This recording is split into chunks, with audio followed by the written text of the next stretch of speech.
The tale starts with the doctor asking Taesim how he feels. But the boy just thinks it's the same question he's heard every single day.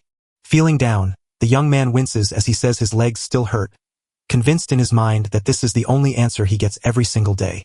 The doctor nods in understanding and starts chatting with the nurse, while our protagonist, lost in his own thoughts, admits he stopped trying to guess when everything went wrong. The nurse begins walking him to his room, but the boy whispers that when he woke up, it was already too late. After the crash, he was left with only sad looks from others and the cost of his insurance. While the worst part of all was the cruel truth that he was now paralyzed in a wheelchair with a heart completely broken.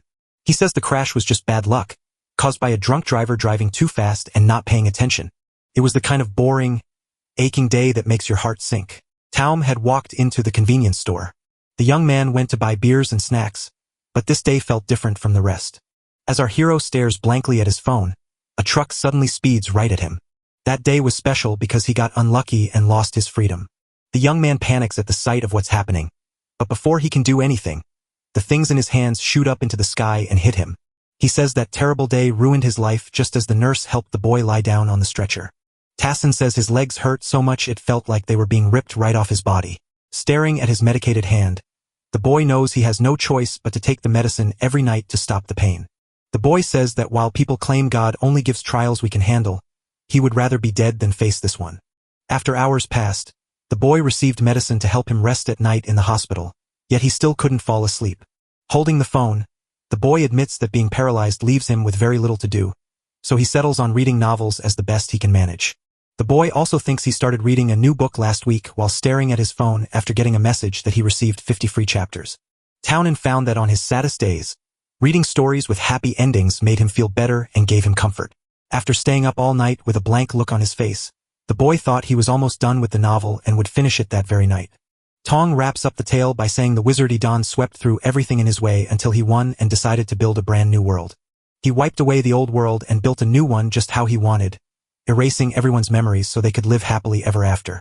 Even the people who had suffered terrible losses and the ones they deeply loved were there, and in this new world, everyone lived happily together, forgetting the war ever happened. But that ending left our hero furious and confused, wondering what on earth had just happened. He believes the hero did everything possible to save the world. But Aiden ended up breaking everything he tried to save, destroying the world just to build a new one for himself. Trembling, Taesong couldn't help but wonder why the book he picked up by chance had to end badly.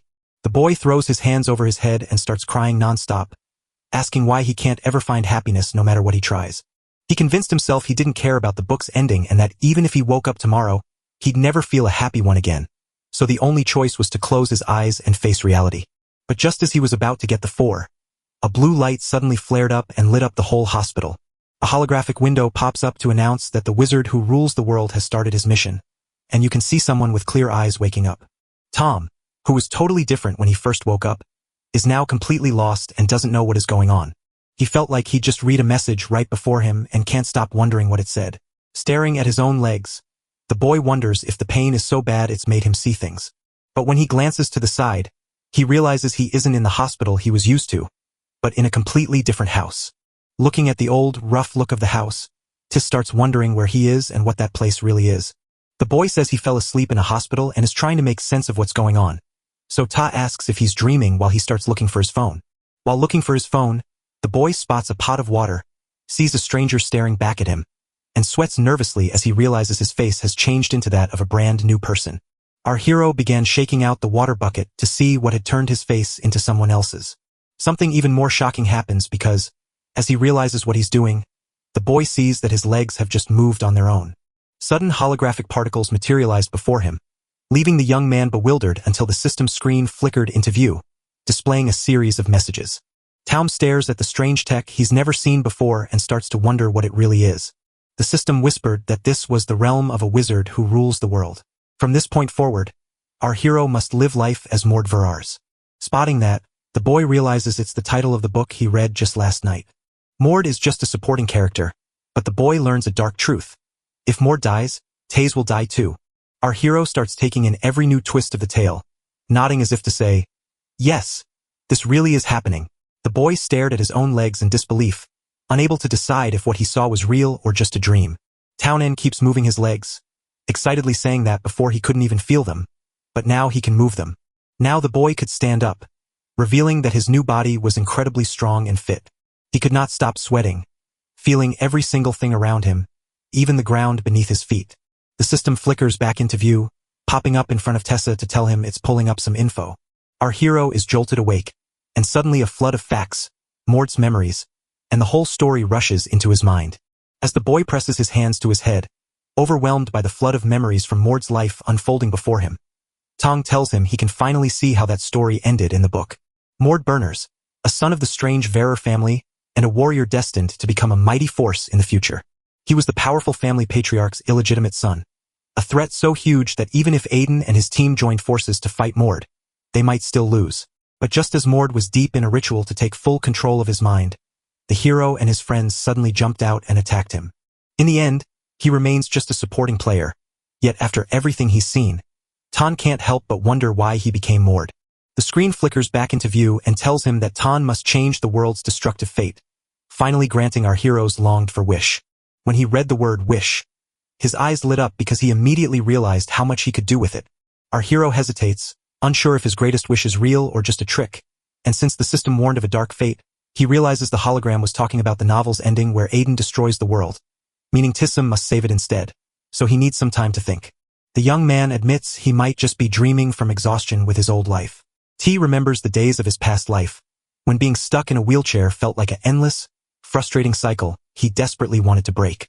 If this was a dream, he wouldn't have wanted to wake up, and he didn't care if it was just a prank.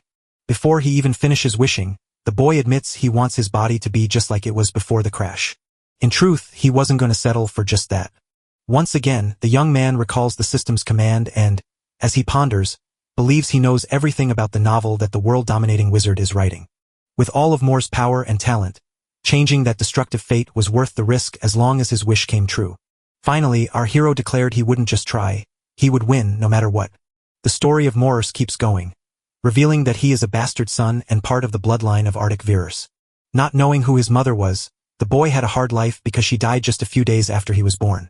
Soon, the young man was known as the Cursed One, a weakling who killed his own mother and could not stand up to the cruel words of others. Next, we see Morn in the past, head bowed as nobles throw insults his way. It wasn't that he was weak or couldn't fight back, but the heavy guilt of killing his own mother ate him alive, and yet many things were about to change the poor boy's life forever. When the children of Virer turned 15, their hidden powers finally wake up. They call this shift the awakening of divine blood, a painful journey where the body feels like it's on fire, but those who survive it will be rewarded with incredible new powers.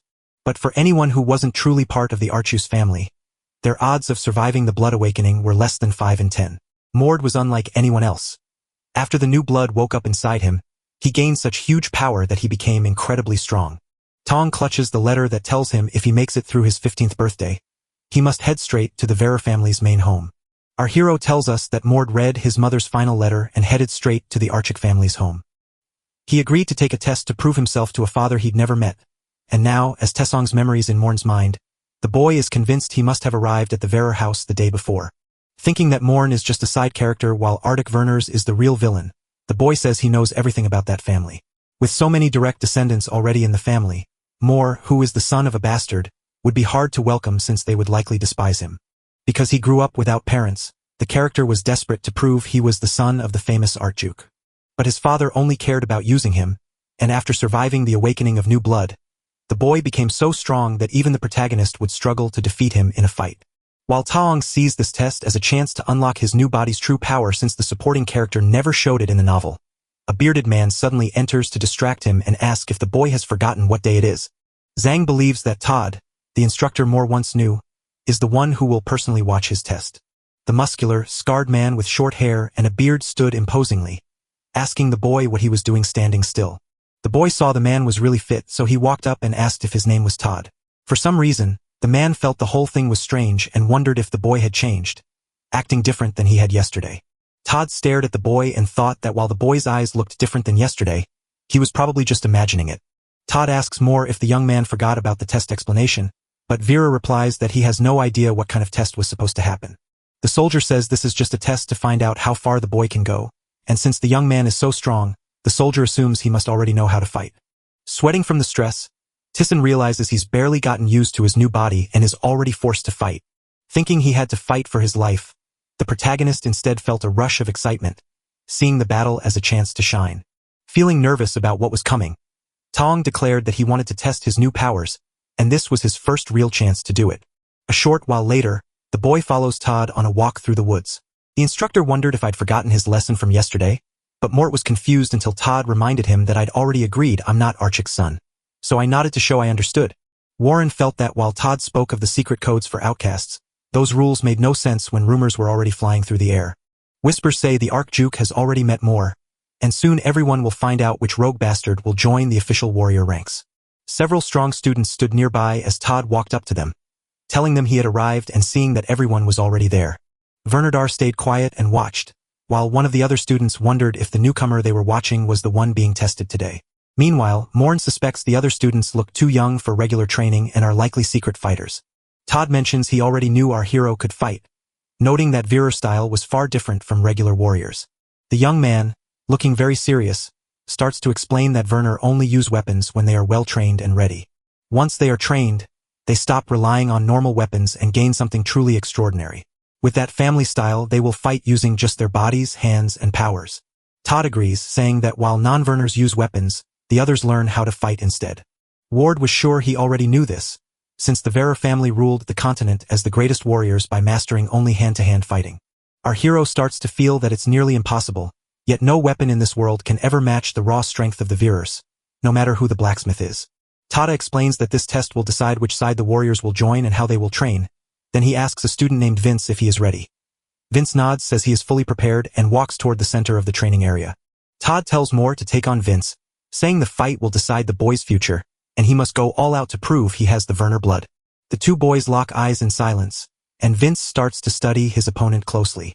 Vince asks the young man if he is truly 15, because the kid's face looks exactly like a 15-year-old's.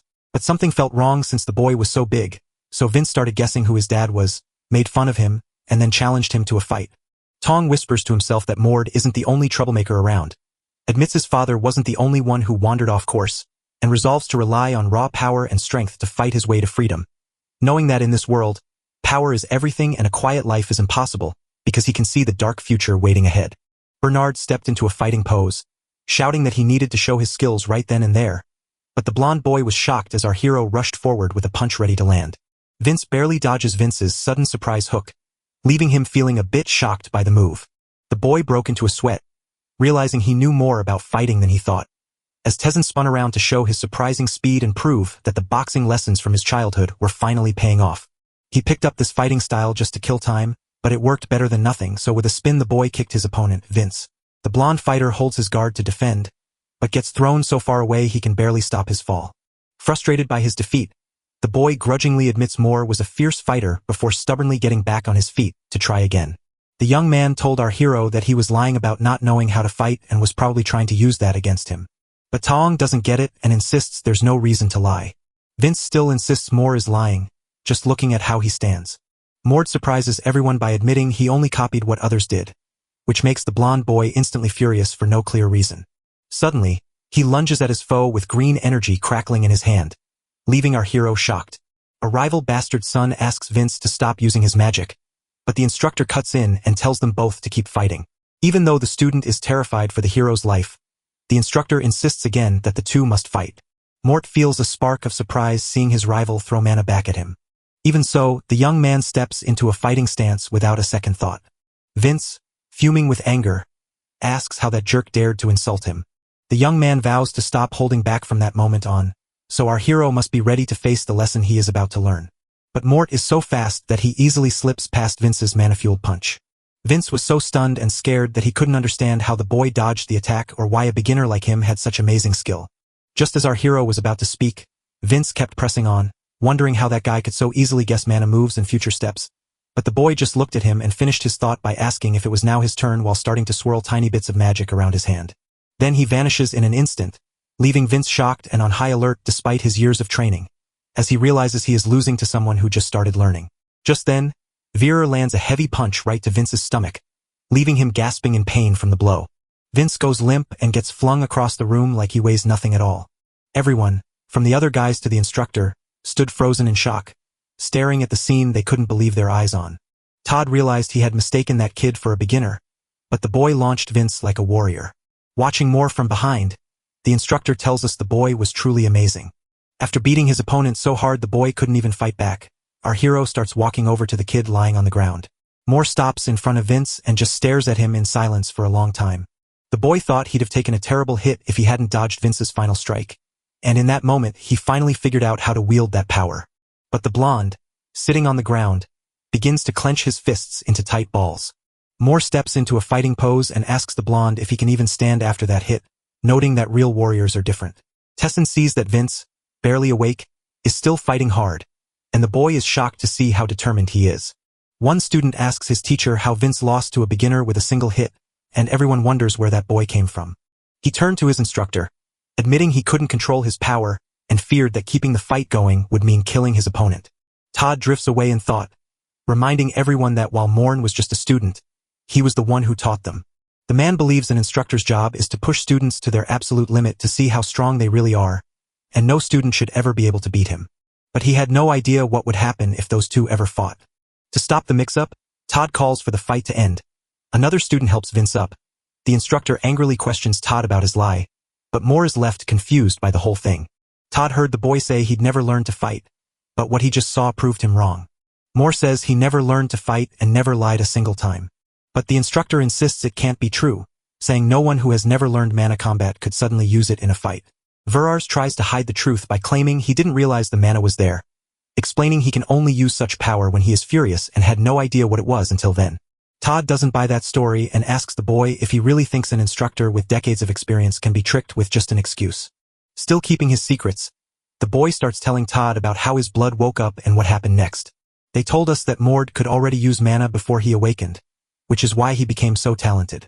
Vernars, the god of combat, and Erita, the goddess of the heavens. Inside Mord's body flows the blood of two gods. This amazing combination turned the boy into something miraculous, meaning Morn had a lucky family, even though he didn't get any real training until he was 15 years old. But in just 7 years, he would grow stronger than Archik Vern and the mightiest successor to the god of combat. And that is how the tale changed. Once Todd found a convincing excuse that wasn't quite the whole truth, he started to believe it himself, declaring the boy a monster of talent if the story were real. The instructor asked the boy if he knew who Vince was, and the boy said no, because he had only just met the blonde and didn't know the man at all. Vince was a Vera warrior forged from a young age and who survived a test so hard it felt like a nightmare. Even with everything going against him, Moore, just a beginner, had still managed to beat him. Todd set that aside and explained how our hero scored 200 points on a test worth only 100, leaving everyone wondering what comes next. The boy stood frozen and puzzled because the instructor never told him what to do. Moore then admitted he still didn't know what the test was for, so his instructor explained it was just to see how strong he was. Archie Vernadar's family has 3 basic levels for their warriors. When you complete each level, you're ready to step into the next one. And if you survive the final challenge, you officially become a warrior. The catch was that these tests were so hard that many gave up, but Ward knew exactly what he was talking about. The boy asked his instructor Todd if he could start at the very first level, and Todd was so confused he didn't know what to say. Moore said he had to start with the basics of mana fighting and wondered if the second level taught that too. Todd admitted they hadn't, and our hero asked if he could move up a level whenever he earned it, while Todd nodded in agreement, still puzzled by the idea. Even though Taong had many choices, he confidently insisted on starting at the very first level. Todd stared at the boy, believing him to be deadly serious, and since Todd was just a bastard, he thought this was his only way out. The man spun around to agree, noting that defeating a warrior didn't earn him special favors, and before heading out, the instructor announced the day's classes were done and promised to send someone tomorrow to teach the protagonist the first level. Lying in one of the rooms, the boy started to think the test had been super easy. Ta wondered if Mord had ever gone through the same thing he was feeling now, since the book never explained just how Mord became Archduke Verer's secret weapon. It all made sense because the boy was just a supporting character in the story, so there was no reason to dig deeper into his past. All the boy could remember was that the Archduke of Verars wanted to push Mor's limits, control his mind, and turn him into a living weapon. The boy remembered how Morn had been beaten as a kid without ever fighting back, so he guessed that in his past life, this supporting character must have been kept down at the very first level. With so many memories and thoughts rushing through his head, the boy finally admitted he knew why he was inside Mor's body. In his past life as Taum, he wasn't a famous hero, but he always stood up to fight whenever he felt someone had treated him unfairly. In the novel, Mord lived a life that was the complete opposite of his own. The boy stood up and started walking across the room, dreaming big that he could save the world from ending by stopping the story's main hero, a powerful wizard who holds all the world's broken pieces together like puzzle parts. Just as the title promises, the mighty wizard Idon finally collects all the pieces and turns into a force that rules the whole world. But eventually, it twisted him into a monster who tore the world apart. Idon didn't just kill his enemies. He turned on his own friends, and the story follows his fierce fight to become the world's greatest destroyer. The next morning as the sun rose, the boy decided he would stop Aiden at all costs, because this might be Taesung's final chance to live, and soon he would be forced to live as Mord instead of who he used to be. The Werner family rules over the Archduchy of Virus and is famous across the whole world. The castle of Werner is the heart of the nation, just as lavish as any other royal castle. But what truly sets it apart is the massive warrior training center just outside the castle in the third region. As the carriage raced toward its destination, a rider told the hero that from now on, he would be stuck in the first-level dorm. Mort couldn't believe his eyes, thinking the training center was bigger than any university campus back home, but that was the smallest surprise of all. A loud clash of warriors fighting nearby makes our boy snap into action right away. The man next to him says this is likely the third training level, and Mort wonders if that noise really came from a group of trainees. After getting a yes, the boy realizes that even though these folks started as second-level trainees, they've clearly pushed past what humans thought was possible. Also, Verer's warriors are famous for blending many different powers into one single force. The very man who taught Marud before tells him they're almost reaching the third region, where his instructor is waiting. After stepping off the carriage, he thanks his driver and then spots a huge man standing nearby as the first-level instructor. A big, muscular man with black hair introduces himself as the level 1 instructor and tells the newbie to call him Instructor Hayes. Moore follows orders and answers the call, only for the instructor to immediately doubt the boy's test score by asking for his name and assuming he must have failed badly to be there. In a shock that left the instructor stunned, the guy admitted he beat Vince in the first test, prompting Hayes to wonder if he truly defeated a warrior. The man is stunned and can't believe it, wondering why the young man is even there. Morn admits there's no need to hide the truth since everyone will find out soon, and he explains that he never learned how to fight, which is why he came here to learn the basics. Still stunned by what he just heard, the instructor asks the boy to follow him to the training grounds, explaining that since a novice just took down a warrior without any training, he shouldn't distract the other students who are practicing nearby. The boy suspects this is just the first level, yet the instructor needs to be tough because he's training people to become Werner's warriors. As soon as they arrive, they spot a group of strong kids, and the instructor brings in the new recruit, Mord. The man calls Morn a beginner, and our hero breaks into a cold sweat, refusing to believe this level is meant for kids. Moore began to think he should have gone straight to the third level, and if he could change it, he would have done so right away. Hayes wonders if the boy has never learned how to fight with mana, but Virer says he hasn't learned it yet, though for some strange reason he can still use it. The instructor tells Hayes that awakening divine blood is already a blessing, so teaching him to control mana and boost his senses is easy since the boy has none. Our protagonist asks if he needs to learn any basics, and the instructor replies that if the boy stays long enough, he'll force him to learn them, though he doubts the boy would want that. Verars gets so scared he says to drop it, but the instructor just nods and says he gets what happened. The man says he'll show the boy a few tricks, but once they hit the second level, the instructor will only help with what he's really bad at, so the boy will have to learn the rest on his own. Word believes he must start from the very beginning to truly master his power, refusing to doubt himself just because he is at the first level. The kids are stunned, wondering how a beginner who has only trained for 10 minutes could possibly make any sense at all. One of the kids remarks that the novice's mana feels stronger than the instructor's, noting that the boy is glowing with a blue aura. He stands tall and asks if that is all or if he needs to learn more, while Moore continues to radiate a heavy, crushing presence. Right away, scared by everything, the instructor claims he's already passed the first stage, leaving the boy wondering if that's all there is to it. Now on the second level, the boy realizes that these physical training lessons are split into two parts. First, you need to build up your body so it can handle getting run over without getting hurt. The second level boosts your powers so you can go beyond what normal muscle training allows, just like when he punches right through a wall. After the blow, the only thing left is the hole the boy made, and he notes that learning to strengthen things with your hands is a very hard skill to master. He turned to his new second-level instructor and said the practical test was the only thing left, but the instructor thought the boy had already passed it. The man tells the boy that once he's done what he's done, he'll be ready to start the third level tomorrow. The instructor warns that while the second level is easy, the third will be much harder because a boy with serious expressions from the Virus bloodline must face powerful students who have learned combat skills, relying only on his own instincts. The young man suddenly understands that he's still learning, and Hayes only sent him to the second level because he was secretly hiding his true power. The instructor rests his hand on Moore's shoulder to say that brute force will get you to the second level, but the third level is going to be a real test. Ward thought the third level would be hard, and he was truly excited to meet those who held the power of the divine blood. By the next morning at daybreak, we spotted the quarters where the third-level warriors sleep. While people whisper about the rumors of Mord, who managed to climb 2 levels in just 2 days and carries Vera's blood, Fun, the red-haired young man of our bloodline, says that people like you only want to get the Archic's attention. With a grim look that says he's about to cause trouble, he declares he will show his wrath and prove that rankings exist within the Vera bloodline. People tell the red-haired boy that a new arrival has come, and soon Morb shows up, realizing he should have started here all along, while Fun rushes over to the brown-haired boy to ask if he's the newcomer, only for Moore to reply by asking who he is. The boy proudly claims to be the captain of the second class, and Fun, knowing his own strange family history, is convinced this new friend shares the same mysterious blood as him. Moore claims he belongs to that bloodline and stands on the third level before introducing himself, while Vera arrogantly admits he doesn't know how long he'll stay there. When Fun hears this as an insult, he flares up, letting his power spill out and asking if the protagonist thinks this is a joke.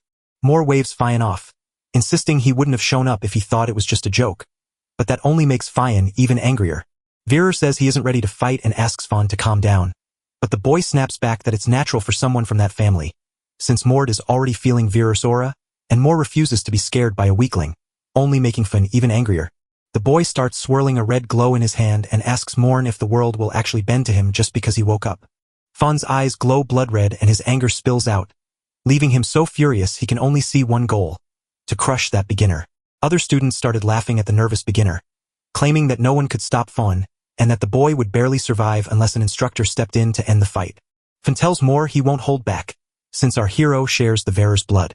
Then, the red-haired boy suddenly bolts to tackle the novice, aiming to grab his head and end the fight right then. Filled with anger, he vows to pay for his insult and show them how the real world works, but before he knows it, a huge crash and a cloud of dust suddenly fill the air, blocking everyone's view. The friend who had been with Fun just earlier said the power was monstrous and that it was very unlucky for the novice to run into Fian, the leader, but he hoped Mord would survive. As the smoke fades, you can see one person standing while another lies on the ground, having fallen from a mighty blow. For some reason, every other student is frozen in shock, staring at someone shaking violently after getting hit hard. The only one on his feet was shocked and confused, thinking Fun was too strong to be taken down by even a single hit. Yet seeing Fun lying on the ground with blood running from his nose and mouth, he says Fun was just a loud bully who never had any real dignity. Fun wipes the blood from his mouth, his pride crushed and his victory lost. The young man rose, shaking from the hit, and shouted that we only got lucky. But the boy stood tall and said it wasn't luck, just that his opponent was far too weak. Once more, Fun pours out his inner power and lunges at his enemy to finally end the fight and show he is the strongest. Seeing his chance, Fien charged in a blind rage, only for Mort to slip past the furious blow with effortless grace. He spins his whole body to get behind Fun and kicks him hard with a magical boost, sending the poor boy flying across the ground and crashing into it over and over again. Fun rolls to a stop against a wall just as a cloud of dust erupts from the crash. Seeing his opponent lying unconscious, Mord realizes he went too far and didn't expect Fun to be so weak, especially since the boy leads the third-level Vera warriors. Watching his hands, the young man realizes his powerful strike comes from the basic mana moves he learned early on. Fawn's worried friend rushes over, jolts the boy awake, and tries to help him stand. But the warrior refuses to quit, and fueled by shame, he shoves his friend aside to roar that the fight isn't over. Mord looked at the boy with deep disgust and pity, saying he had fainted and stayed out for about 10 seconds. Even with everything happening, Fun refuses to drop his pride and calls it a lie, insisting Mord only hit him because he caught Fun off guard. Our protagonist laughed at his opponent, calling it a shame to take your eyes off the enemy when you know someone is training to become a warrior. Fun unleashed all his rage and inner strength, declaring that just because his opponent could talk didn't mean they could say everything on their mind. As a red aura surrounds the young man and his students, panic sets in as they realize Fun has awakened his powers, screaming for the novice to run or face death. Yet Mort stands firm, convinced Fun must have triggered a divine blood awakening. But he was twisting the divine blood all wrong, just as it should be, since the boy was an outsider without pure blood inside him. In the middle of the mess, one person starts walking toward the two young men to figure out what the noise is all about. The group's senior mentor watched as a student pointed out that the fight between Fawn and the newcomer had just begun. Watching the scene, the elder stayed quiet, and when his student asked if they should stop the two, the old man simply said to do nothing and just wait for now. The elder finally saw that Fun was as strong as any regular warrior, but this was his first real chance to see how powerful the boy truly was. As he looked around, he guessed that this boy was the Virus kid who had climbed to the 3rd level that day, so he figured if a child died, it wouldn't be too big of a deal. Red electricity surged through Fun's body as he twisted into a hateful, angry grin and declared that Mauer would pay with his life. Mord stared in shock at his enemy, who held a terrifying power he never thought possible in his hands. Fighting closed his hands together and leaped toward Mord, firing bolts of lightning from below to strike. Virus saw the attack coming and realized it was a powerful magical form created by using his own body or weapon as a vessel. The power was called Body Impulse, and as Fian slammed into the earth, Mord barely dodged the blow that shattered the ground beneath them with a deafening rumble. But with his new power, Fin sped toward our hero and warned him not to try to run. Once more, he summoned lightning in his hands and rushed at the boy to kill him for all the insults. Before Fun could react, a sudden hit smashed into his face and left him totally surprised. With blood streaming from his nose again, Frian couldn't believe he'd been hit so fast, yet he kept right on going. A storm of blows rained down on Mordor, yet the young man slipped through them all and struck back with every single one. Even though Mord could take more hits thanks to his new power, he dodged every single strike from Fun without using his divine blood at all. The students saw that the new guy didn't take any damage, but they also noticed that Mord's attacks seemed to do nothing to Fun, who was standing strong. But the older teacher noticed something wrong, seeing that the red-haired boy was truly struggling and slowly tiring himself out in the battle. The red-haired boy was worn out, and the old man saw that Fun's drive was fading. Mord said it was time to get serious, so he switched his plan and let Virus charge to let his enemy strike first. With a sudden punch to Fun's stomach, the boy caught him off guard before he could react to the lightning-fast strike. As he was struck, Fun's pain grew worse while more tomato juice spilled from his mouth. The boy flew backward again, while Mord stayed ready to fight and apologized for trying to hold back but accidentally hitting too hard. After shaking off the punch, Fine roared at Mord to shut up, calling him a coward who had been running and setting traps. But Taum just listened, letting Fun's threats make him even angrier. He stood tall and declared that he was done playing games, since Fam was pushing him too hard on the track. Fun believed he had tricked us, thinking the boy had walked right into his trap. He rushed his enemy again, whispering to Mord that defeat wouldn't last long. For some reason, the boy just stood there staring at the huge punch heading right for him, not trying to dodge even though he had promised to. The blow sent mana particles flying everywhere, filling the area with a brilliant light. As soon as the students could see again, they noticed that Mord was holding Fun's arm. The boy told his rival that brute force fails against a stronger foe, proving that while Fun swung his weapons, Mord's sheer power made them meaningless. Mord raised his glowing blue hand and declared that this was a powerful lesson learned. Fun, desperate and running out of options, remembers that anyone who acts on a sudden impulse will always beat someone who just stands still, and that is just how the world works. But this guy Morn turned everything upside down. The red-haired boy's final sight is a fist heading straight for his gut, and Fun knows his friend never stood a chance. Once more, he is thrown back and groans in pain, only for the boy to roll across the ground a moment later, already beaten. Finally, he smashes into the wall, his hand reaching up as if he wants to say something. Just as he tries to speak, he falls dead from the hard hits, leaving the instructor shocked that a bastard kid like Morg could beat Fun without even using his special power. Watching the scene, he murmurs that while he has trained many Virers, he has never seen a bastard child this talented. Mor closed the distance to the air, then Mor asked if anyone else wanted to fight him, but the instructor noted that a 15-year-old boy this strong was nothing but a monster. Daisley turns to leave, urging his students to rush Fawn to the medical center, and one of them nods in agreement, knowing that if he doesn't act now, the entire chain of command will fall apart. Even with all his talent, Mort can't shake the fact that he was born to the wrong parents.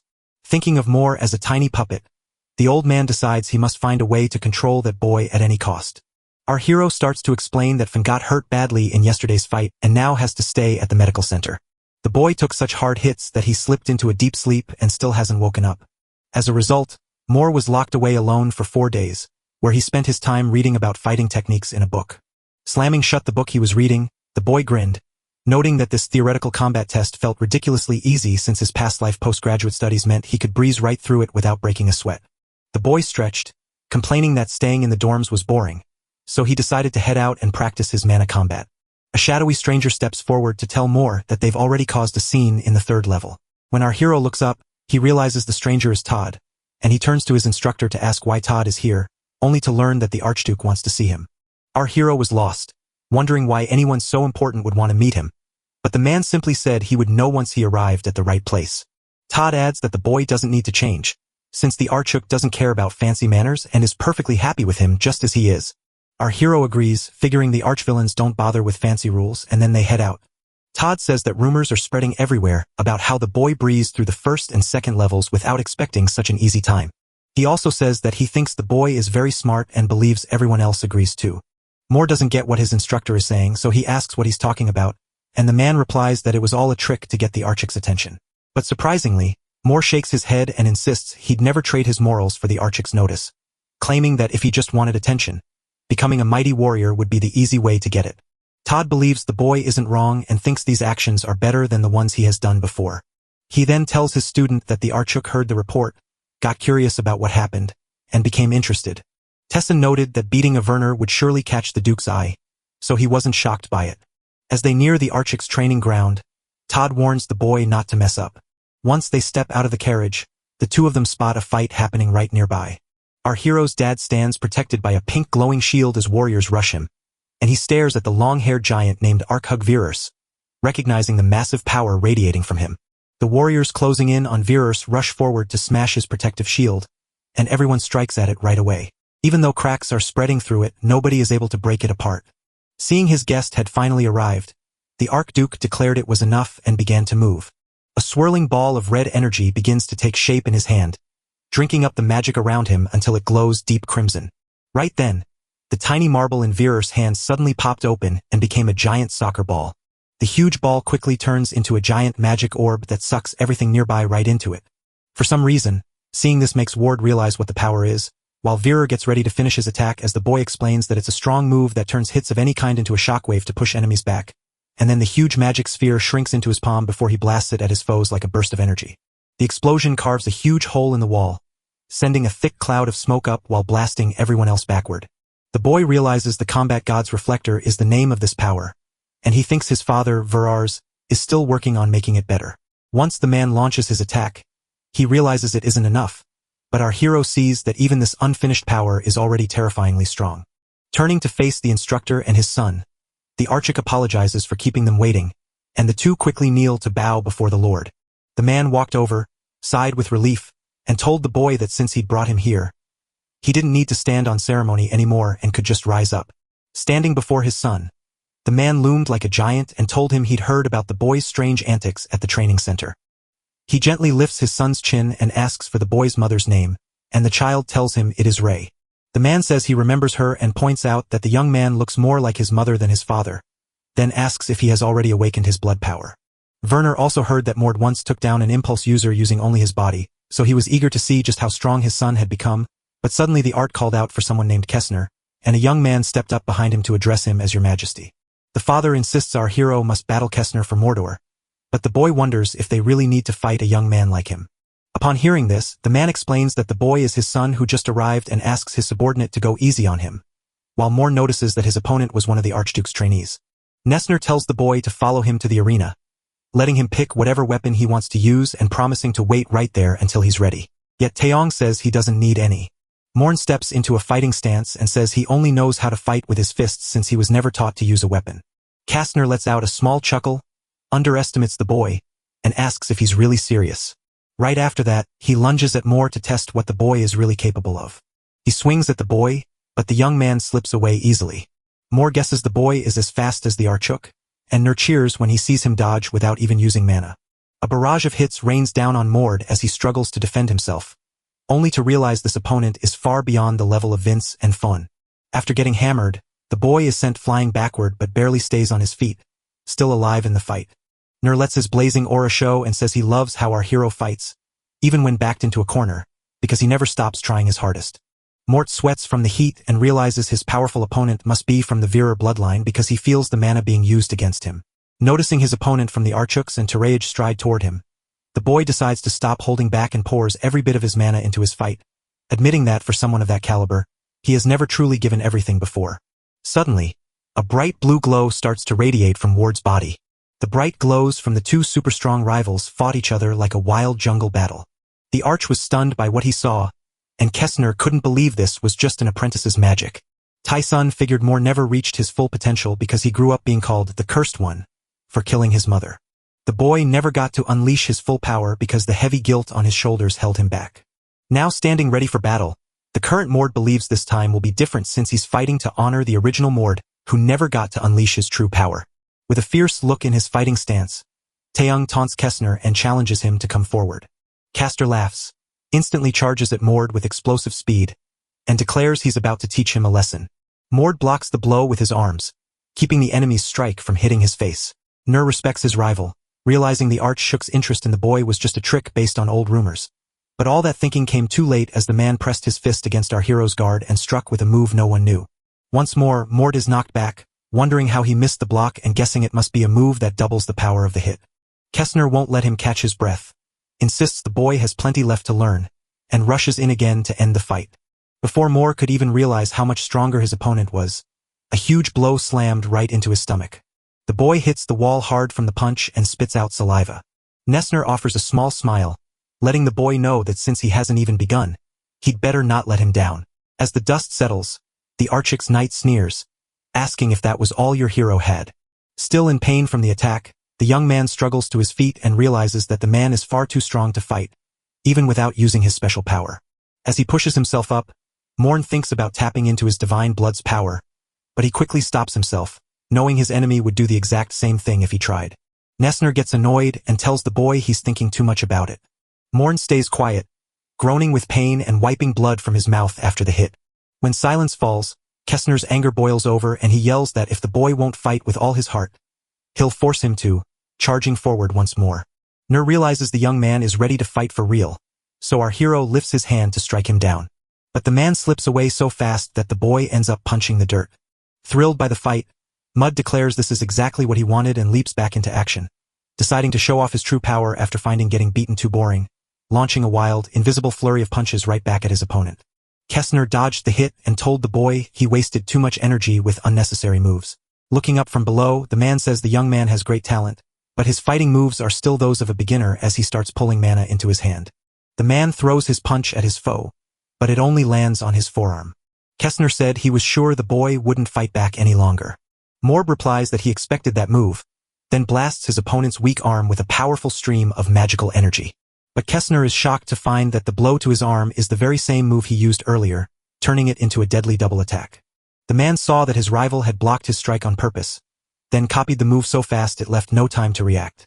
Kestner's face twisted in anger as he tightened his fists, furious that the kid had copied his double strike way too quickly. A golden glow with lightning bolts shoots out from the man's hand as he tells us he's growing more impressed and interested in our hero. And because of that, Moore had to give everything, wondering if his opponent was finally ready to unleash his true power. Just as they clash, the Archhook suddenly stops the fight and tells them to part ways, leaving Kestner stunned. The elder nodded to his subordinate, saying that their actions had been enough to prove how strong Moore truly was. He starts walking toward his son, saying it's amazing to see the young man reach this level right after his blood awakening. But his pride is cut short when the Archduke mentions he wants to see something else and begins charging energy in his hand. The hero realizes his dad is suddenly tapping into an impulse sphere and can't help but wonder why. The boy instantly throws his hands forward to catch the blow and save his life. In his head, the boy yells at Virus while wondering if his body can take this kind of power. The young man pushes past his limits, promising to face it with only his body instead of using his secret power. The young man recalled the battle against Fine, admitting he had only survived by being stronger, and realized that same trick wouldn't work now. But if he mastered his power, he could block it, and right then the boy called up a white glow in his hand to stop the attack. His father smiles, leaving Todd stunned and wondering how it's possible since our hero just went through his blood awakening. Watching the blue energy stream from his student, the instructor wonders how the boy already knows how to use that power. Mort stares at his own hand and realizes his body holds even greater power than he thought, since he just saw someone use an ability and instantly copied it. The Archhook beams with pride, claiming this is what someone of his family should do, but Moore fumes at the thought that the man is nothing more than someone who uses people like pawns. Proud Virus tells his son he'll give him a reward for passing the test and then asks what the young man wants. The nobleman promised the boy a fortune beyond imagining, a master to guide him, and the chance to ask for anything he wanted. Our hero stumbled in shock, since she never saw this coming, yet she already knew exactly what to ask for. She must gather the world's broken pieces before Idan finds them, because that is the only way to stop the world from falling apart. The boy says he wants nothing so small, and his father asks what he really desires. To everyone's shock, Moore steps up and says he wants to take on the god of combat to test his strength in the tomb. Tame told me that in the story, there are scary underground places called dungeons. They are full of monsters and very dangerous. The dungeons here are strange because they show cracks where this world meets another, meaning they only exist right at that overlapping edge. Almost every dungeon touches the demon realm. Yet the tomb of the battle god Verars is a special place where he was born, connects to another world, and holds a piece of it. When he heard his son ask, the art troupe turned deadly serious and stayed silent for a few seconds. He rests his hand on his chin, still thinking it over, while wondering if he's asking for too much too soon. His father questions the boy about why he wants to go there since he can't see any good reason for it. The boy claims he heard there are signs of the combat god around, so he insists on seeing with his own eyes the source of the power he gained when he woke up. Nessner, the boy's earlier opponent, says the boy is far too young to understand anything, noting that the combat god's tomb is the sacred spot where his family proves they've finally grown up. He's daring the direct family line to challenge him, and he won't let a bastard child step foot in that place. Suddenly, Verars agrees, and while Kessner wonders why his master would allow it, the Archduke calmly reveals he already knows exactly what Kessner is thinking. He says that in every generation, outsiders have joined the Bloodline's dungeon expeditions, and this has happened again and again. Verars turns to his subordinate and asks if he wants to come along too. But the man stays quiet, and Verars believes Kessner has suffered a hard life just for being born out of wedlock, while he's certain both Mord and Kessner are desperate to enjoy the benefits of that privilege. However, he tells our hero that the boy must wait until he becomes a full warrior, but promises to give him a chance soon. With his fists tightly clenched, Mord believes becoming a warrior is easy, but he knows he must outrun the novel's hero, Aiden, and grab the god of combat's fragment from the tomb to make it work. Filled with confidence and hope for a bright future, the boy confirms to his father that he understands, while Kessner, who had just fought our hero, watches silently as the boy leaves with his instructor, and the blond man asks his master if the boy's name was Moore. Instead of answering his question, Verars surprised him by asking what the man thought of the boy who had just fought against him. The man said that Moore was probably hiding something because he knew the boy hadn't fought with everything he had.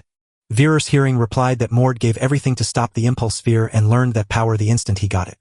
Nur admitted that he knew some people could learn things fast, but what truly stunned him was how much mana the young man held, even though he couldn't control it yet. The Arshu noted that Maur's mana looked like it belonged to someone about to speak, but then suddenly fell silent. Nur wonders aloud what his master was about to say, but the man stays silent and simply waves it off, claiming it was nothing. Verars saw in the boy's empty stare no spark of want, only a look that felt as if it had no life left in it. His illegitimate kids always longed for their father's attention, but his own eyes told a different story. The old man smiles and says the boy looks just like his mother, Ray, and was always a very interesting child. Back at the third-level training center, a group of fighters were locked in a fierce battle with one another. Mort steps in to watch his teammates fight. The young man thought he was going to melt from boredom after 4 days, but now he's finally ready to learn something truly useful. He listens as a background character shares news that the Verars plan to pick 5 bastard children to fight the tomb of the god of combat. A brown-haired boy explained that this was a mission to find a shifting pattern hidden inside the combat god's tomb. Hearing this, Mud realizes Kessner has chosen to face a warrior god in the tomb, so he must rush to become a fighter himself. Daisy rushes to the scene and asks if everyone is there, and a bystander replies that only Fawn is missing. With a commanding presence, the instructor orders every student to get ready for training. After speaking, the man strides over to our hero and asks if he's the newcomer, and the boy quickly nods and confirms it. The elder tells Moore that since it's his first day, he can't join the training and should instead ask his friends for help learning what has already been taught. Verars gets annoyed and wonders why his instructor won't teach him if he refuses to learn from the other students. Dai's angry remarks about the young man ordering others right after beating Captain Fine on his first day clash with the boy's retort that he's already been punished for his actions. But the situation only gets worse. Leaving the instructor so angry, he orders the boy to stop talking back and wonders if that's how he was taught to act. Moore keeps his face serious and tells Daisy to get it wrong because he's just telling the truth and the instructor has to listen. The instructor, unable to handle being spoken to back, explodes in rage and strikes our protagonist. As Mord pulls back from the hit, the old man grabs him by the collar, yells that he's a brat, and demands he listen to an order. The instructor makes the boy run fast laps around the center, demanding he keep his speed up and listen carefully until the training is over. So the instructor starts laughing with a scary, twisted grin, warning the boy that he'll get in trouble if he can't answer any questions. Moore fights to hold it back, but a spark of mana slips away as he clenches his fists in anger at the humiliation. The elder snaps and loses his temper when he sees his authority being challenged again. The old man feels the young fool is daring him to challenge his authority as an instructor. This was totally unacceptable, so the old man hit our hero again and called him a traitor to his own teacher, which made more so angry he had to hold himself back just barely. And right then, the old man started scolding him, saying the instructor had total power and if the boy kept fighting back, he'd get kicked out, before turning to Mord to make sure he'd understood it all. After wiping blood from his mouth from the old man's hit, the boy started cursing him in his head and wondered if he should strike back. But he changed his mind, worried that starting another fight might ruin his chance to become an official warrior. Because of this, he had to hold his power back just enough to reach the tomb of the god of war. The young man nodded and said he understood that calling the old man sir was the right thing to do. Daisley declared his authority was back and told the boy to run while he swallowed his anger and finally did as ordered. As the instructor watched the student walk away after daring him, he decided that the young man would have to face punishment for his disrespect. Our protagonist says that after that day, Dlay seemed to hold onto a deep grudge and kept punishing him without any real reason. It was clear that the old man kept beating the boy. The boy also said that Daisley had gone crazy from all the power he had, letting it make him act completely out of control. If even a tiny spark of doubt touched his power, he would lash out with words and fists, feeling no sting and no regret. And he always made everyone train as punishment, so no one could ever resist because he knew exactly how to make it happen. This was how Daisy ruled the third level of the Werner warriors. After a few days, Ward was spotted training with just one finger. Even then, the instructor kept complaining and wondering if he was disobeying his own boss. The young man figured his instructor was mad because Mord had used mana in front of everyone, leaving Basley furious and refusing to answer any question. But the man said the boy must stay put until the sun went down, because moving even a finger would bring another beating. As Mord struggled with the exercise, thinking the old man's valuable lessons were holding him back, he soon realized it was just average training. Daly sat quietly in his room, chin resting on his arm, lost in deep thought. The man cursed Mord, wondering how that brat dared to talk back to him, especially since the punishment he'd given should have destroyed anyone's body. But Mord held out until the very end, as if he hoped for a better day and was quietly daring his boss to make a move. The man couldn't believe that a bastard child with no training was so strong he could punch right through a wall. He stood up and promised that the boy would fall soon, and he would make it happen himself. The next day, the hero declares that he will face the final exam to earn his title as a true warrior. He stares hard at the instructor while the other cadets stand frozen in shock at what he just said. The bewildered old man asks if the hero is sure about what he just said, but the hero gives a firm and certain yes. The old man steps in and scolds him right away, saying he hasn't learned the true path of a warrior. Kim isn't scared. She just thinks the instructor didn't do his job. Then he steps up to him and tells him the truth. The old man isn't really qualified to teach. An annoyed elder snaps at him to shut up, reminding him that he alone gets to decide who is allowed to take the test. As the old man keeps complaining, the protagonist grins wickedly and officially challenges instructor Daisley to a combat god's spirit. When the old man heard what the young man just said, he froze in shock, remembering that the spirit of the combat god points to the sacred art of dueling. Since those with great power follow barbaric traditions, this duel simply proves that might makes right. They say the combat god only blesses real warriors, so the winner of the duel is always the one who was right. Soon, the old man wonders how the hero could possibly know this. But he claims it doesn't matter, explaining that Virus laws let an apprentice ask a teacher to bring the combat god spirit. Actually, this story began with a legend about a warrior god who grew up unaware of his own incredible powers. Just like when he was young, he got bullied by those with great power. Not long after he became king, he told his family that anyone who commands others must have the right skills to do so. Thanks to Verer's laws, apprentices are allowed to challenge their instructors to fight for the combat god's spirit. The hero once thought the old man was crazy, but now he plans to use that wild idea to win. But soon Daisy grabs his collar and scolds him for treating such a sacred right like a toy, telling him he's far too young to speak about it. But the protagonist snapped at him, telling him to shut up and stop fooling himself because he has no right to try to deny the combat god's spirit. He finally lets go of the instructor's hands and slowly walks away, all while keeping his back turned to the same pair of watching eyes. The protagonist readies his mana and shouts to all that the apprentice needs the combat god's spirit to duel Thurtle instructor die. He shouts the message again and again until it bounces off the palace walls so everyone knows what's going on. But the instructor is not happy about this. But before he could speak a word, the protagonist spun around and told him not even to think about saying no to his request. But if he decides to go through with it, he will tell everyone that he ran away from his own disciple. He gets really mad at the brat's bold moves. Our hero stands his ground and asks, "If you still don't get it, this is your final test to prove you're a real teacher." He warns the old man that he's done wasting time on useless people like him.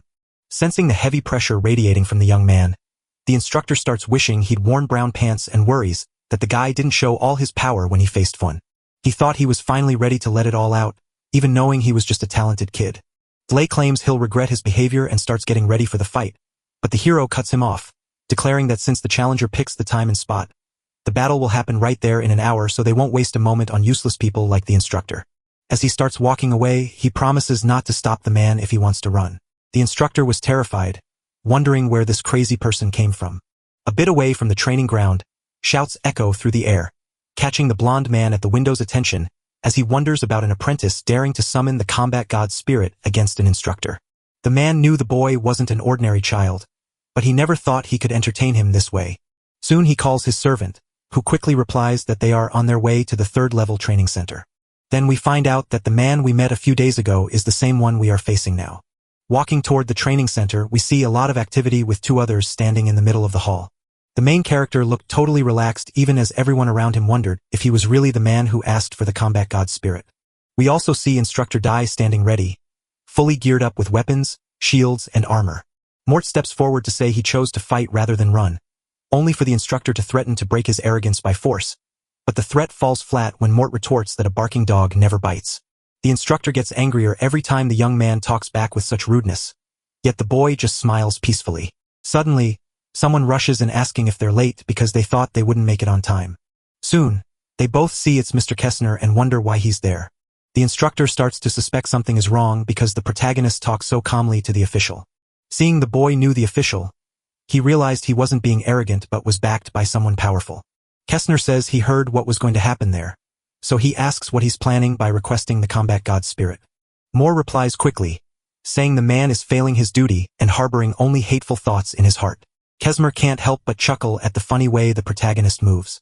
He then questions if our hero truly believes he'll win, warning that even though the instructor has retired, he still shouldn't be taken lightly.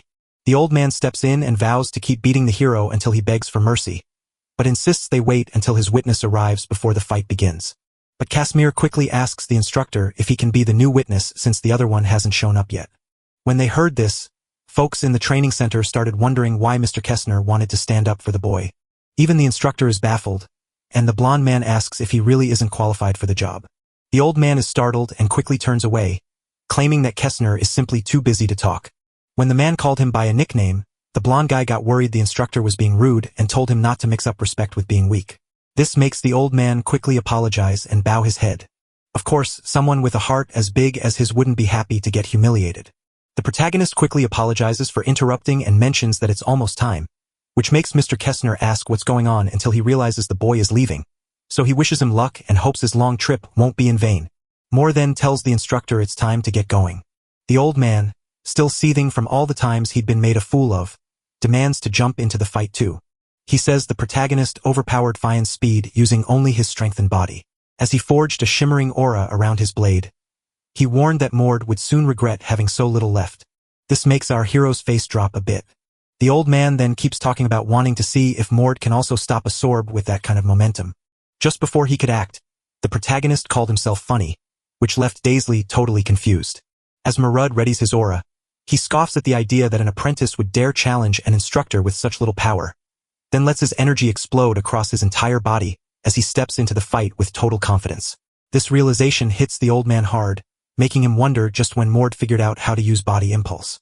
Before he could finish thinking, the hero lunged forward, crammed all his power into one hard punch. But the confident old man says nothing will change. Then the two attacks smash into each other, sending a mighty shockwave flying. But the protagonist's punch finally lands, startling the old man as he sees the blow heading straight for him. Soon, our hero's mighty blow sends him flying backward, but he digs his heels into the ground with all his might to stop his fall. Becoming extremely confused, he wondered how Mord had pierced through his attack and sent him flying.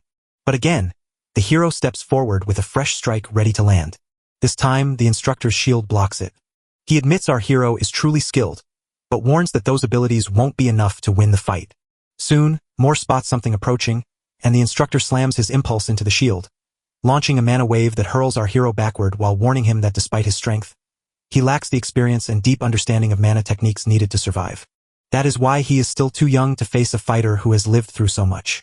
The villain lunges at our hero, who barely manages to dodge the attack. But his dodge wasn't perfect, and a small part of his cheek got cut. Seeing things turn bad, the instructor reminds the protagonist that he has fought through countless battles and stared death in the face before. Since he is so weak, daring an elder to fight is basically a death sentence, especially since he isn't an underestimated bastard like Mord. After one final strike, the instructor hurls the MC flying across the room. He keeps his balance, but now he moves very carefully. He admits the old man is right because he knows more than him. The blonde man watching the fight said that while the boy is talented, his fighting style still feels like that of a beginner. If he loses this round, he'll be forced to leave, which is precisely what Dusty has planned. He wonders what the young hero will do, and right in the middle of the fight, the instructor asks if a cat stole his tongue. Just as Moore steps forward, he admits the instructor is a jerk but admits his skills are solid, leaving the old man impressed by Moore's confident attitude. Even so, Morn stays cool and claims that if the instructor thinks he's going to lose, then the instructor clearly isn't qualified. But the old man just laughs, saying he will train him right here and now, though the MC insists it's impossible, leaving the elder stunned and wondering where all that energy came from. Peering closely at the hero, he spots that his body has changed and a new glow radiates from him. When the instructor sees the young man's hair turn completely white, he instantly knows he is lost because the boy's divine power has awakened. Our hero opens his eyes, steeling himself to end this old man's fight. As he draws nearer, the elder is now sure he should have worn brown pants for the fight. Mord says this is the first time he's fought like this and won't hold back, so he'd rather not be angry when he dies and turns into a ghost. Once a child of the Verer line turns 15 and awakens their divine blood, they unlock its powerful gifts. But most of them stop tapping into the divine blood just to hold more magic, and that choice is what lets them grow into something truly incredible. But if anyone ever learns to fully master the divine blood, they will become unstoppable. The crowd in the training room stares in shock, unable to believe the hero is only 15 years old. Even Nessner was blown away by how a 15-year-old boy managed to wake up the power of divine blood. Even though he was known as the most talented boy among them, it took him 4 years to finally discover his true gift. But this young man, who only showed up 8 days ago, has already climbed all the way to this level. Instructor Ghastly starts losing control as he stares into the boy's silver eyes, knowing he has finally woken the blood. As the hero lets his natural instinct glow all around him, he can't believe what he's seeing. Moore then offers a tiny bit of mercy, telling him that if he decides to quit, he can walk away with only his pride to lose. The instructor yells at him to stop talking nonsense, pointing out that even if he somehow wakes up those divine powers, he still wouldn't stand a chance against a beginner. But before he can finish, the protagonist rushes over and warns him not to regret what he's about to do. The old man knew this attack was coming and stood so sure he could block it with his shield that he told the protagonist's blow would do nothing. But the opposite happens, as our hero flicks his hand and sends him flying, slamming him to the ground and dragging him across the dirt.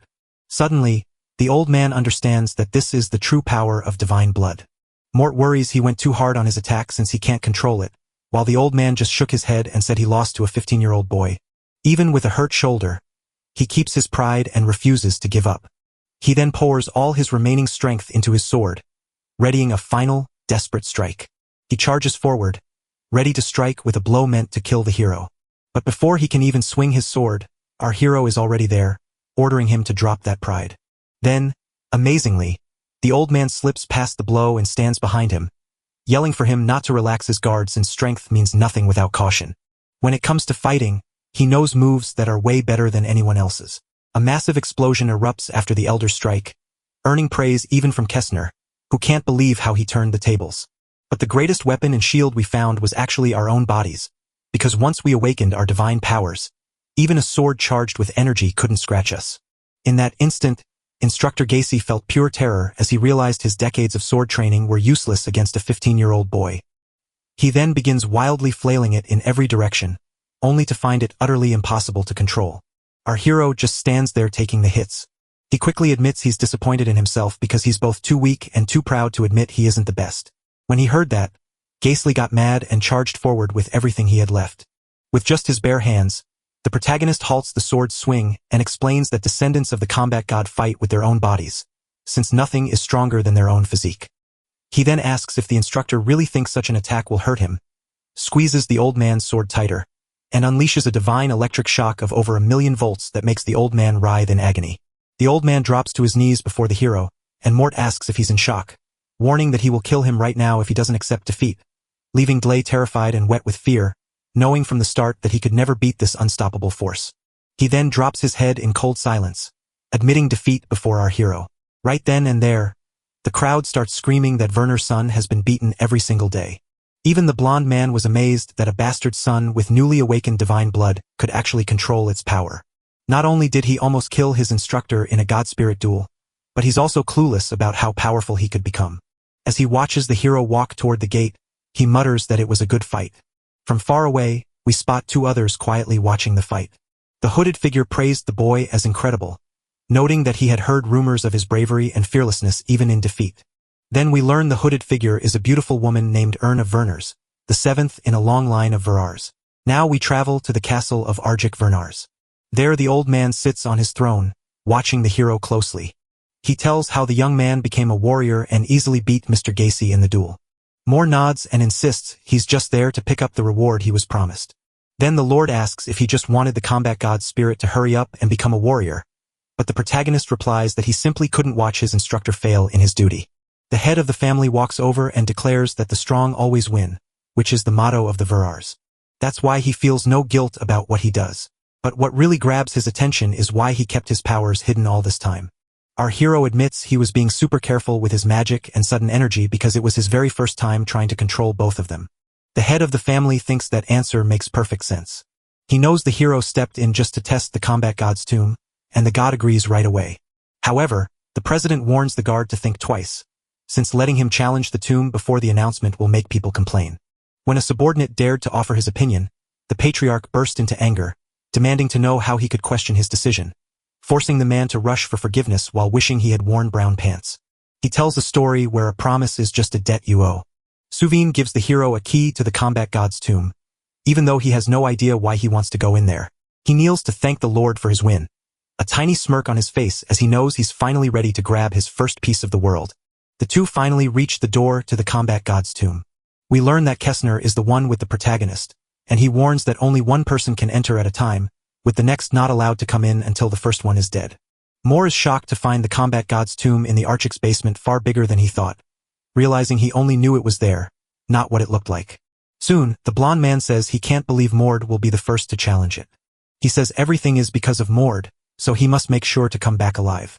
Moore starts walking toward the gate while thanking his instructor.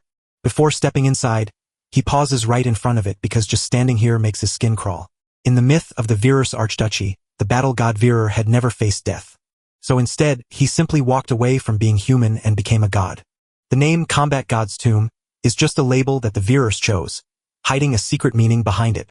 Moore then recalls a line from his book saying holy human souls live here, so he pushes the door open and is instantly blinded by a brilliant light. As he draws near, he realizes that in 7 years Aiden will claim the world's first piece, and you will soon need a helper too. But right now, that piece of the world has to stay inside. Soon, the gate shuts tight and traps the hero right where they stand. As he steps deeper into the place, he starts seeing all sorts of really strange buildings. He jumps at the scene, realizing it has nothing in common with the story he read. He realizes the combat god's tomb holds 6 different views, but the story only showed us just one of them. No matter which one it is, they all need a seal, so he just has to find it. A stone statue of the warrior god should have marked the seal, but soon it felt like something was staring right at him. After walking for a while, he says everything there feels completely fake. It looks like someone started editing this in Photoshop but gave up halfway through. But soon, something catches his eye as he spots smoke and fire rising from somewhere nearby. He realized that hellhounds were ready to attack him. And then there are 2 of them, leaving our hero trapped in the corner while those rabid dogs stare him down. Mord is a bit let down that he has to fight so many monsters, and soon a terrifying hellhound is charging straight at him. With a swift blow, he takes down the first hellhound and gets ready for the next, but instead of charging in, he uses his magic to snap its lower half from its upper half from a safe distance. He keeps looking for the statues but sighs, saying it's just too tiring. He finally stumbles upon the hidden seal just as he gets to his destination. He looks at a statue of a battle god crushing his younger self, but he can't figure out why that image was turned into a seal. He remarks that placing such a statue means the artist had plenty of self-love and is likely the man standing atop the creature. The protagonist spreads his man, then leaps to the top of the statue, landing skillfully to face the ancestor. Seeing the statue, he realizes it was meant for a 10-year-old and finally understands why all his descendants look like they got drunk on juice. Word sparks the combat god's blood and slices his arm with a sharp cut. He walks up to the founder's statue and pours some of his blood on it, glad he had a clue to find it so easily. And who could have guessed that, after waking the divine blood, someone had to put a drop on the statue of the battle god. Then he leaps down from the giant statue and thinks he's lucky to be the first to do it. But he had to rush to the next seal. But just as he walks away, we see the statue turn to stare right at him while its skull begins to crack. After fighting giant snakes, hellhounds, skeletons, and all kinds of other scary monsters, the main character has truly grown up. In fact, he is currently putting the final touches on one of the skeletons. But these monsters keep popping out of thin air. He figured that being stuck in that alley meant there was no escape from them. As the giant snake strikes, he mutters that the combat god's test should be simpler. He squeezes his magic into a tight ball in his fist, ready to smash every enemy in his path because he thinks this is exactly the kind of test the god of combat wants. Some flying monsters watch our hero from above, but he soon sees they aren't attacking. They are actually guarding the wall's top to stop him from climbing up. At least he doesn't have to worry about fighting them on the ground. He has already found 5 of the seals, and now only 1 remains. Then he can finally get hold of that piece of the world. As he moves forward, he feels more power flowing through him. And since he has tapped into his divine blood 5 times, he's almost out of energy. But then, something grabs his focus, and he stops in his tracks. Mord lifts his eyes, his look serious. It looks like he finally cracked open the 6th seal, which was a huge stone dragon. Just like the others, this giant statue looks so tall that climbing it would be a real challenge. Just as he's about to move, a sudden noise grabs his attention. As he turns around, he spots a giant blue ogre staring right back at him. He snaps into a fighting pose on the spot, knowing this beast is too tough for even the strongest magic warriors to handle.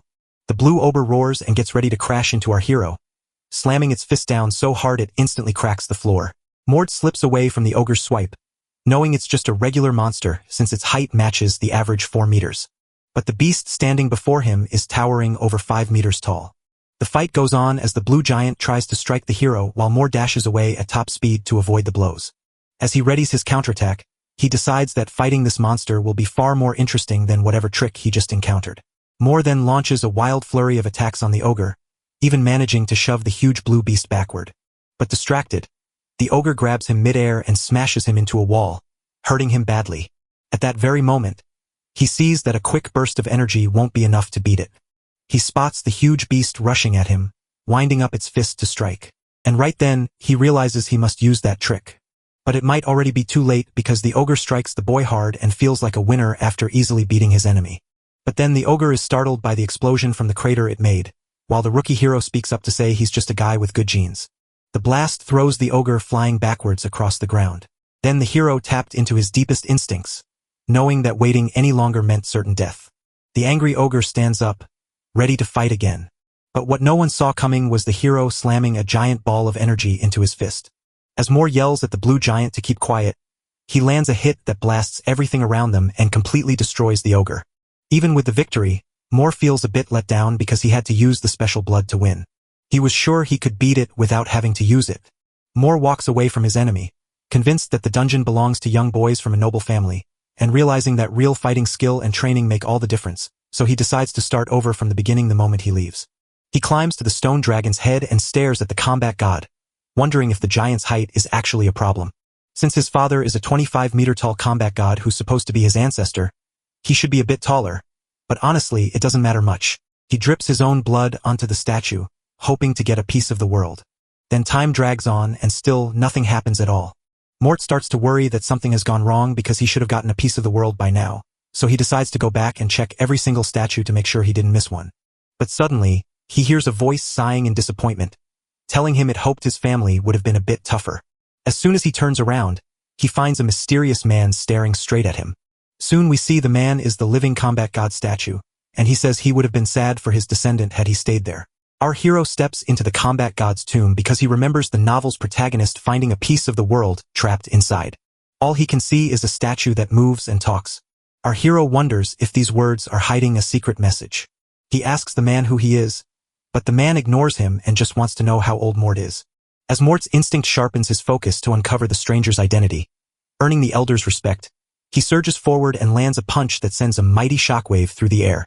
But the attack does nothing to the man, who just tells Mort he's gone too far. He snaps into a counterattack, hurling the protagonist backward until he smashes into the wall, leaving him dizzy and wondering what just happened.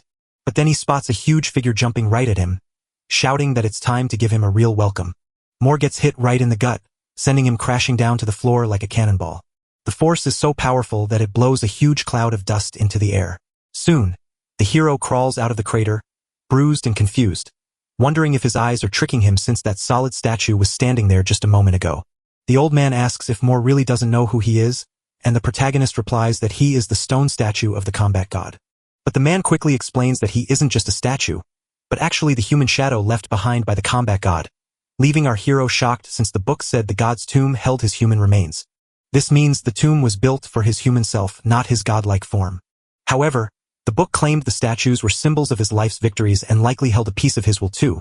So the elder admits it's hard to believe but promises to show just a bit of his power to make it real. Suddenly, the protagonist is left staring at a shadowy hand, reaching out as the elder warns that reality checks are called shocks because they truly hurt. He throws a hard punch at his own descendant who barely manages to get out of the way. The elder beams, telling the protagonist he is far weaker than expected. Our hero stands his ground and readies his Satama punch, thrilling the ancestor who is eager to test Mort's fighting spirit. Mort throws a straight punch, but the hero slips past it, darting into the old man's blind spot and leaving him amazed at the young fighter's speed. As Mort readies a deadly strike to end him, he instead surges forward, unleashing a Kamehameha charged with his own life force. But the real truth is that the elder looks disappointed with his own trick, casually swiping the energy ball away before it even gets close. Mort uses the explosion smoke to sneak up on the old man, shocking him by revealing the impulse ball was just a fake.